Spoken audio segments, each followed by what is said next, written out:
안녕하세요 여러분, 퇴근길 시사입니다. 차 가지고 계시는 분들은 많이 공감하시겠지만 요즘 기름값이 엄청 많이 올랐죠. 미국이랑 이스라엘이 이란을 침공하면서 기름값이 엄청 올랐는데 거기다가 이제 이란이 호르무즈 해협까지 봉쇄하면서 세계 경제에 막대한 영향을 미쳤거든요. 그래서 오늘 영상에서는 이번 기회에 해협과 운하가 뭔지, 그리고 이런 것들이 우리에게 어떤 영향을 주는지까지 알아보겠습니다. 최근 3월 2일이죠. 이란 당국이 호르무즈 해협을 전면 봉쇄하겠다고 밝혔습니다. 호르무즈 해협은 이란과 오만 사이에 있는 바다인데, 그럼 여기서 궁금증이, 해협이 바다랑 뭐가 다른가요? 해협은 양 옆에 육지가 있는 넓은 바다와 바다 사이를 잇는 좁은 물통로입니다. 그래서 호르무즈 해협은 중동 페르시아만에서 인도양으로 갈 수 있는 바다인데요. 폭이 가장 좁은 곳이 33km 정도고 배가 실질적으로 다닐 수 있는 곳이 약 3km 정도밖에 안 돼요. 근데 이 좁은 틈으로 전 세계 원유의 20-30%가 지나가니까 세계 원유의 운송을 꽉 쥐고 있는 곳입니다. 전 세계에 수많은 해협이 있는데 왜 뉴스에서 호르무즈 해협, 이 해협이 왜 유독 중요한 곳으로 꼽히는 걸까요? 호르무즈 해협 주변에 사우디아라비아, 쿠웨이트, 이라크, 아랍에미레이트 같은 주요 산유국들이 있는데 이 산유국들의 원유가 바다로 나갈 수 있는 방법이 여기 하나밖에 없어요. 사실상 유일한 통로입니다. 그러면은 원유를 배 말고 비행기나 육로로 옮길 수는 없나요? 이제 비행기는 배보다 운송비가 훨씬 더 비싸고요. 육로는 땅에 있는 파이프라인으로 옮길 수는 있는데 한 번 옮길 때 배로 옮길 수 있는 양보다 훨씬 더 적게 옮길 수가 있습니다. 반면에 배는 한 척당 수영장 수백 개에 해당하는 기름을 옮길 수가 있는데 실제 호르무즈 해협에서는 하루에 약 2천만 배럴의 원유와 석유가 통과하고 있습니다. 1배럴이 159리터니까 하루에 2천만 배럴이면 엄청난 양이죠. 그러면은 호르무즈 해협의 주요 고객은 누굴까요? 전 세계 각국이 이용하는데 이제 한국과 일본 같은 아시아 국가들이 많이 이용하고요. 특히 우리나라는 수입하는 원유의 약 70% 이상이 호르무즈 해협을 통과하고 있습니다. 그래서 지도를 보시면 아시겠지만 이게 다른 우회 통로가 없어요. 사실상 우리 집 가정 보일러랑 자동차 기름값이 이 해협의 안보에 달려있다. 이렇게 말씀드릴 수 있겠습니다. 그럼 호르무즈 해협의 통제권은 이란이 봉쇄했으니까 이란에게 있겠네요? 해협은요, 돈을 내고 지나가는 곳이 아니라 자연적으로 만들어진 곳입니다. 그래서 국제법상 해를 끼치지 않는다면 배들이 자유롭게 지나다닐 수가 있고요. 호르무즈 해협이 굉장히 좁고 또 대부분 이란 바로 아래를 지날 수밖에 없다는 그런 지리적인 특성 때문에 이란이 실질적으로 통제권을 행사할 수 있는 겁니다. 통행료는 안 받지만 이란이 언제든지 이 길을 통제할 수 있다는 것 자체가 엄청난 권력같이 느껴지기도 하는 이유입니다. 그런데 지도상 바로 아래에 오만이 있잖아요. 이란이 호르무즈 해협을 봉쇄하려고 할 때 오만 쪽에서 봉쇄 풀어줘 하면은 안 되는 건가요? 오만은 쉽게 말해서 중립국 포지션입니다. 그래서 미국과 이란 간의 핵 협상에서 현재 중재국으로 있는 상황이고요. 또 이란이 해협 연안에 혁명수비대, 군대를 배치해서 현재 힘으로 장악하고 있는 상황이라서 여기서 중립국인 오만이 이란을 강제로 막기에는 사실상 역부족이다. 그런데 미국은 중동 석유에 그렇게 이제 의존하지 않잖아요. 2016년에 미국 셰일 석유가 등장하면서 자국 석유 생산량이 넘쳐나게 됐고 더 이상 중동 석유에 의존할 필요도 없어졌지 않습니까? 그런데 왜 이란이 중동 지역 분쟁이 있을 때마다 미국 보란듯이 단골 마냥 여기를 봉쇄하나요? 이게 미국 동맹국을 압박하는 효과가 있습니다. 주요 동맹국이 한국과 일본, 유럽 국가들인데요. 이 국가들이 중동 원유 수입 의존도가 매우 높습니다. 호르무즈 해협을 봉쇄해서 석유 선박, 그러니까 유조선이 못 다니고 동맹국이 피해를 보게 되면 미국한테는 정치적인 압박이 되는 거죠. 그리고 미국이 원유를 자급자족할 수 있다고 해도 결국에는 이게 국제 유가가 오르는 문제라서 미국 내 휘발유 가격도 덩달아 뛰게 됩니다. 결국에는 미국도 무시할 수 없는 상황이 되는 거죠.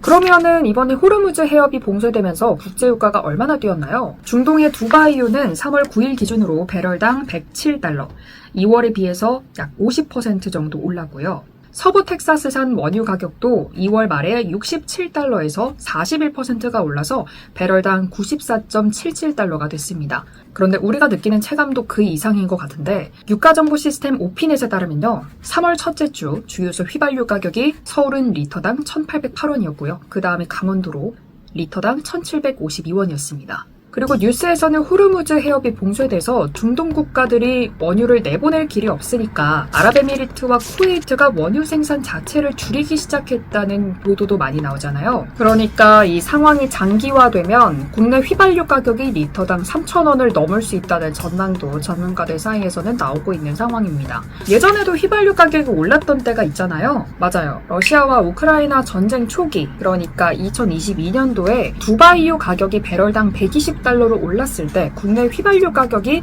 2,145원까지 올랐던 때가 있었습니다. 지금은 그때보다도 훨씬 더 많은 공급 차질이 예상되고 있는 상황이라고 전문가들은 예측하고 있습니다. 그럼 다음 운하로 넘어가 봅시다. 해협과 운하가 뭐가 다른 거죠? 해협은 자연적으로 만들어진 길이고 운하는 인공적으로 사람이 만든 길입니다.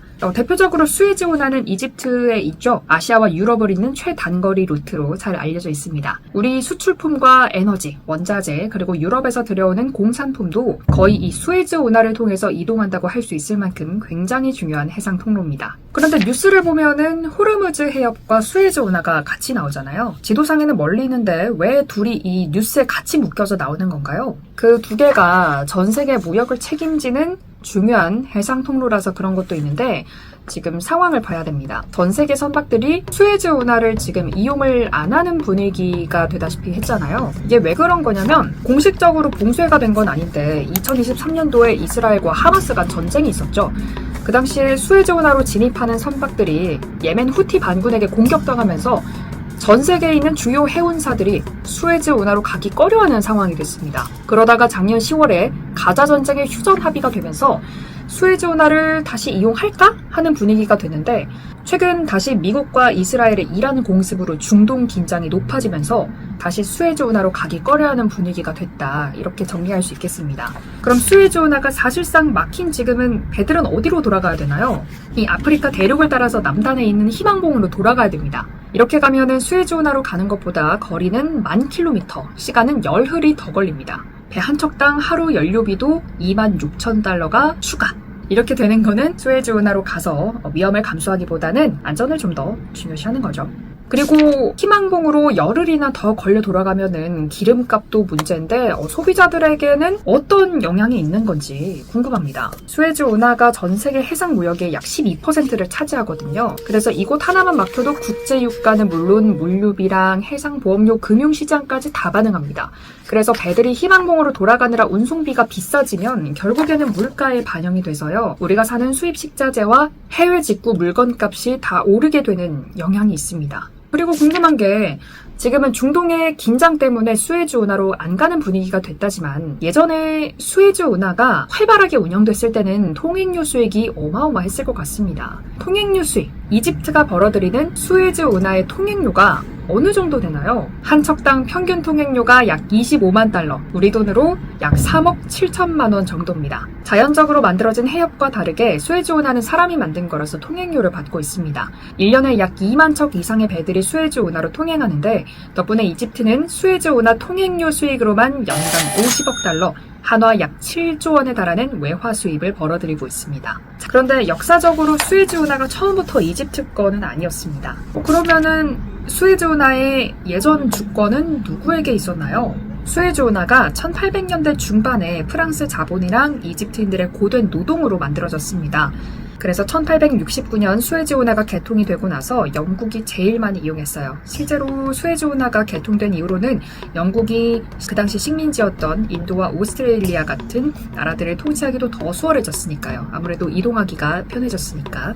그래서 불과 70년 전인 1956년까지만 해도 영국이랑 프랑스 중심으로 소유했었습니다. 그러다가 이집트가 1956년에 수에즈 전쟁까지 치르면서 국유화를 선언한 끝에 결국에는 이집트 영토가 됐습니다. 그나저나 사실 우리나라 기업들은 이런 항로들이 봉쇄되고 또 막힐 때마다 또 가슴이 철렁하거든요. 특히나 우리는 석유를 전량 수입하는 국가인데 중동 긴장이 높아지고 세계에 어떤 일이 발생할 때마다 당하고만 있어야 하는 건가요? 다행히도 우리나라는 기름을 비축해두는 시스템이 잘 갖춰져 있는데요. 현재 약 9,600만 배럴 이상의 비축률을 확보하고 있는 것으로 알려져 있습니다. 이 정도의 양은 중동에서 기름을 단 한 방울도 수입하지 않아도 우리 국민 전체가 약 석 달, 89일 동안 평소처럼 생활할 수 있는 양입니다. 그리고 또 다른 대책으로는 중동 외에 미국이나 러시아 같은 다른 국가에서 원유를 수입해오는 방법도 있습니다.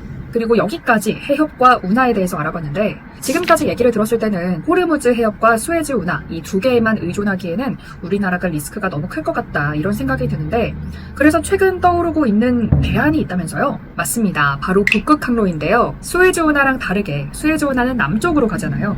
근데 북극 항로는 북쪽으로 가서 북극을 경유해서 유럽이랑 미주 대륙으로 이어지는 해상 통로입니다. 지구온난화로 북극의 얼음이 녹으면서 새로 열린 길입니다. 북극 항로를 이용하면 수에즈 운하를 이용하는 것보다 얼마나 더 좋은가요? 기존에는 부산항에서 유럽에 있는 네덜란드 로테르담까지 가는데 수에즈 운하로는 약 한 달이 넘는 기간 동안 2400km를 가야 했습니다. 또 수에즈 운하 1회 운항 비용도 380만 달러, 우리 돈으로 약 55억 7천만 원입니다. 하지만 북극 항로를 이용하면 부산에서 네덜란드까지 13,000km, 약 7,000km가 줄어들고요. 운항 기간도 약 20일에서 24일 정도로 단축됩니다. 비용도 약 21% 절감될 것으로 기대가 되고요. 그래서 현 정부에서 북극항로 개척을 핵심 국정 과제로 둔 상태입니다. 북극항로는 지금 운항이 되고 있나요? 예전에는 1년에 겨우 몇 번 다녔는데 요즘에는 얼음이 더 녹으면서 매년 여름과 겨울 사이에는 일반 선박들도 다니고 있습니다. 우리나라는 이미 2013년에 국내 해운사가 북극항로 시범 운항에 성공했고요. 2026년 현재는 우리 조선사들이 세계 1위의 선박 건조 기술을 토대로 북극에 있는 얼음을 스스로 깨면서 나가는 쇠빙 LNG 운반선 기술까지 보유하고 있습니다. 이제는 우리 기술로 만든 배가 북극을 가로질러서 유럽으로 향해 나아가는 시대를 눈앞에 두고 있다고 할 수 있겠습니다. 북극항로에 현실적인 제약은 없을까요? 아무래도 북극항로의 상당 부분이 러시아 영해를 지나서 우리나라랑 러시아의 관계, 또 러시아와 다른 국가 간의 갈등 상황에 따라서 통행에 제약이 생길 수 있다는 문제가 있고요. 또 북극에는 배가 많이 다닐수록 선박의 매연이 더 뿜어져 나오잖아요. 그래서 이게 북극의 얼음을 더 녹이고 환경을 오염시킬 수 있다는 문제도 있습니다. 그래서 환경을 보호하면서 항로를 이용하는 지속 가능한 개발을 하는 것이 숙제로 남아 있습니다. 지금까지 자연이 만든 해협과 인간이 만든 운하, 그 중에서도 호르무즈 해협과 수에즈 운하, 덧붙여서 미래의 항로가 될지 모를 북극 항로까지 짚어봤습니다. 이번 지식이 유익하셨길 바랍니다. 안녕!